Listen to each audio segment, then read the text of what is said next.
간혹 림프종 중에서 피부 알러지나 혹은 오랫동안 아토피, 희귀하지만 많은 병이다. 그러니까 림프종만 전담해서 보면 사실 병원이 없다시피 한 게요.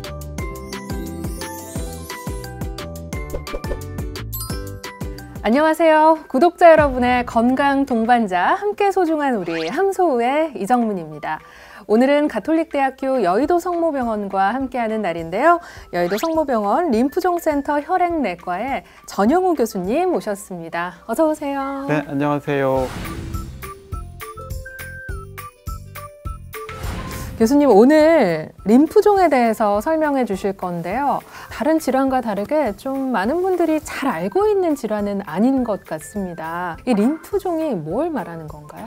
의학적으로는 이게 악성 림프종이라는 원래는 정식 명칭이고요. 네. 근데 이제 외부에서는 아시기에는 림파선 암, 림프종 다양한 이름으로 부르긴 됩니다. 그런데 이제 이거를 설명을 하려고 그러면 림프절이 이제 어떤 몸에서 작동을 하고 어떤 장기인지에 대해서 이해를 해야 네. 이제 이 병에 대해서 이해를 할 수 있으실 텐데요. 이 림프절은 사람 몸에 정상적으로 있는 하나의 장기입니다. 일반적으로 한 0.6에서 0.8cm 정도, 그 정도 되는 크기로 개수가 무려 수백 개 이상 됩니다. 네. 그러니까 골수에서 면역세포를 만들어서요, 림프절에서 받아들여서 여기서 모여 있다가, 요새 한참 그 코비드가 유행하는데 이 코비드를 싸우기 위해서 동시다발적으로 세포가 나와서 내 몸에 있는 어떤 이상 소견을 모두 다 해결하는 중요한 장기고요. 네. 림프절이 스물과 생성을 반복해야 되는데 그게 망가져서 죽지 않는 블로불사로 세포로 바뀌면서 암성화되는 게 림프암이라고 부를 수 있습니다. 1800년도인가요? 그때쯤에서 닥터 호지킨, 그분이 처음에 림프절 내에서 이상하게 악성화돼서 환자가 나빠진다라고 발표를 한 적이 있었습니다. 그래서 그때부터 해서 림프종이 생기는 모든 암은 림프암인 것, 호지킨 병이라고 불렀고요. 의사들과 각종 그 학자들이 연구를 하다 보니 꼭 그 처음에 발표했던 호지킨이라는 의사가 발표했던 그런 림프암의 어떤 특징을 가지고 있지 않은 아주 독특하거나 완전히 다른 개념의 암들이 자꾸 몸에서 발현되는 걸 확인해서 네. 그걸 가지고서 상대 개념으로 비호지킨 암이다 이렇게 부르고 있고요. 근데 조금 더 이제 연구와 여러 의학적 발전을 거듭하다 보니 이제 이 암에 대해서 이제 새로 세부 유형을 결정하자라고 하는 위원회 같은 게 있어요. 그래서 WH라고 세계 국제보건기구에서 1917년도에 최신판에 의하면 약 60여 종의 세부 유형이 있어서 네. 세부 유형을 따지보면 희귀암으로도 분류가 될 수 있어서 희귀하지만 많은 병이다 이렇게 이해하시면 될 것 같습니다. 네. 교수님, 이 증세가 궁금합니다. 이런 징후들이 나한테 나타난다 할 때 좀 병원을 방문해 보라 얘기해 주실 수 있을까요? 이게 딱히 증세가 없습니다. 오히려 증세가 없는 게 환자가 좀 병원에 늦게 찾는 하나의 이유 중에 하나이긴 한데요. 명확한 표현은 무통성 림프절 비대 이렇게 옵니다. 무통성? 예, 통증이 없는 상태에서 림프절 몽울이 이렇게 커지다 보니 환자분들이 대수롭지 않게 보다가 뭐 수개월 동안 줄어들지 않고 서서히 자라서 이제 그때 가서 병원에 혹시나 이상한가 보다 이렇게 오시는 분이 거의 한 70~80% 그렇게 오시고요. 그 외에 이제 특정 림프종, 아주 특정 림프종이긴 한데 아침에 일어나면 요가 젖을 정도로 땀에 흠뻑 젖어 있는 그런 상태로 오시는 분들이 있으시고요. 근데 그런 분들은 생각보다 많지는 않지만 그것도 하나의 림프종의 특징 중에 하나이긴 한데, 사실 야간 발하는 림프종이 말고서라도 다른 고형암에서도 보일 수 있는 증상 중에 하나이기 때문에 그렇게 림프종의 특유의 증상이라고 보기는 어렵고요. 간혹 림프종 중에서 피부 알러지나 혹은 오랫동안 아토피, 그러니까 아토피도 자기 몸에 있는 면역 반응들이거든요. 네네. 그게 이제 수년 쭉 앓다가 그게 림프암으로 이렇게 발현되는 경우가 간혹 있어서요. 네. 간혹 피부과에서도 아토피 치료 뭐 한 10년 넘게 받다가 저희 이제 혈액내과로 림프종으로 진단이 된 것 같습니다라고 이렇게 오시는 분들이 요새 들어서 좀 늘어나는 것 같습니다. 이렇게 말씀해 주신 것처럼 원인 모를 열이 나고 땀이 흠뻑 젖고 또 피부 쪽으로도 증상이 발생이 된다 하면 사실 처음 접근에 있어서 어떤 과를 가야 되는지도 많이 고민하실 것 같아요. 해당 그 장기별 의사한테 가시는 게 가장 1순위입니다. 예를 들면은 속이 불편해가지고 내시경 했더니 그 위에서 약간 어떤 몽울이 보여서 조직 검사할 때 림프종 오시거나 항생제를 계속 외래에서 혹은 개인 병원에서 드셨는데도 열이 안 떨어지고 열이 계속 반복이 돼서 감염내과를 경유해서 검사를 열 나는 원인을 검사하다 보니 몸 안에 림프절이 커져 있어서 그쪽에서 진단받고 오신 분도 있고, 그래서 처음부터 림프종을 의심해서 뭐 이렇게 병원을 혈액내과를 오시기보다는 해당 그 장기별 의사 선생님을 찾아가셔서 진료를 보시고 이제 해당 림프종으로 진단받으시면 그때 가서 치료를 개시하셔도 그렇게 늦거나 그런 건 아니다 이렇게 생각하시면 될 것 같습니다.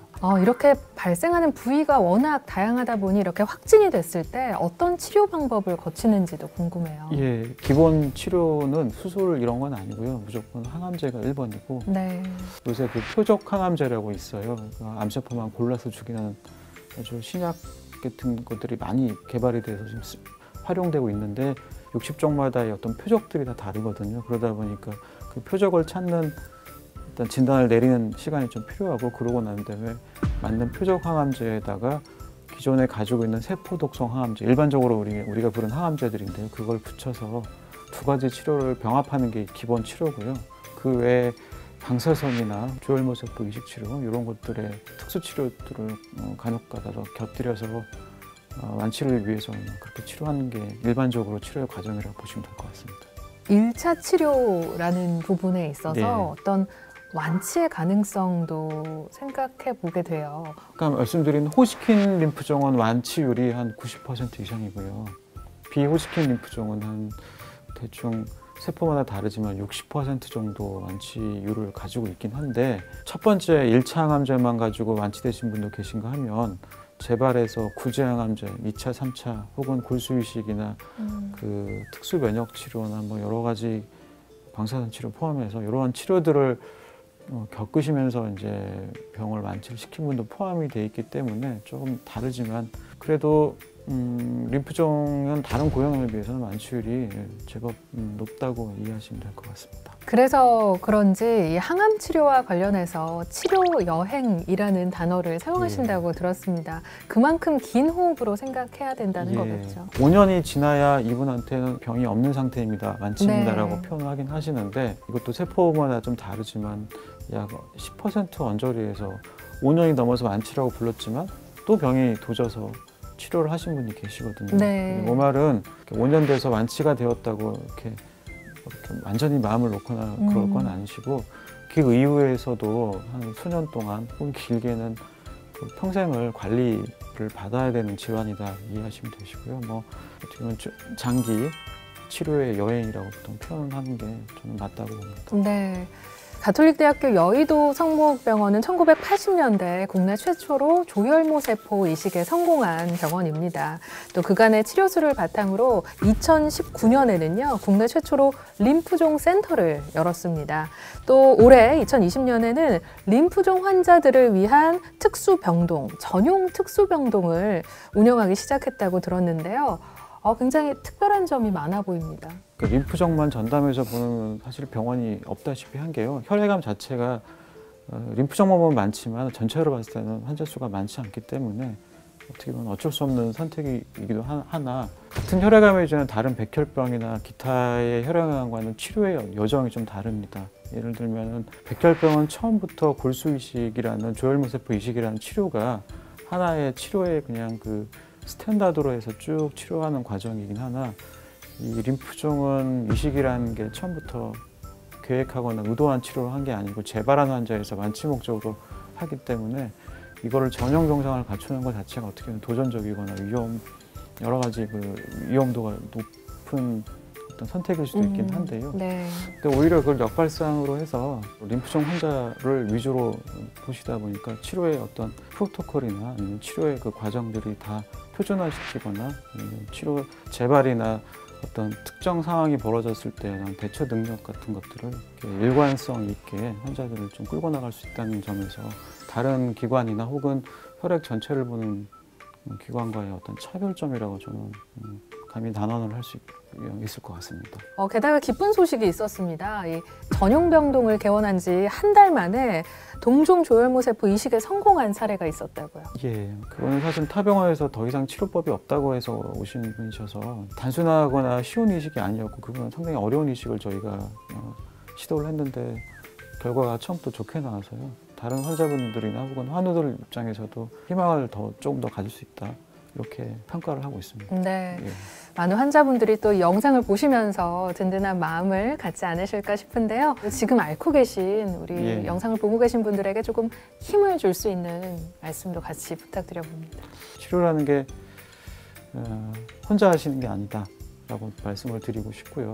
저 포함해서 국내 크게 그 림프종과 혈액암을 보는 모든 의사들이 아프기 전 삶으로 돌리도록 여러 팀에서 노력하고 있고 물론 저희 기관도 열심히 노력하고 있으니까 너무 외로워하지 마시고 완치가 될 수 있다라는 어떤 그런 기대를 가지시고 치료에 임하시는 게 아무래도 조금 더 마음도 편하시고 치료에 대한 효율도 더 좋으실 걸로 보여서 그렇게 힘내시라고 전달해드리고 싶습니다. 네, 우리 환자들의 경우는 또 마음 관리가 참 중요한데 네. 교수님의 이 말씀이 큰 약이 될 것 같습니다.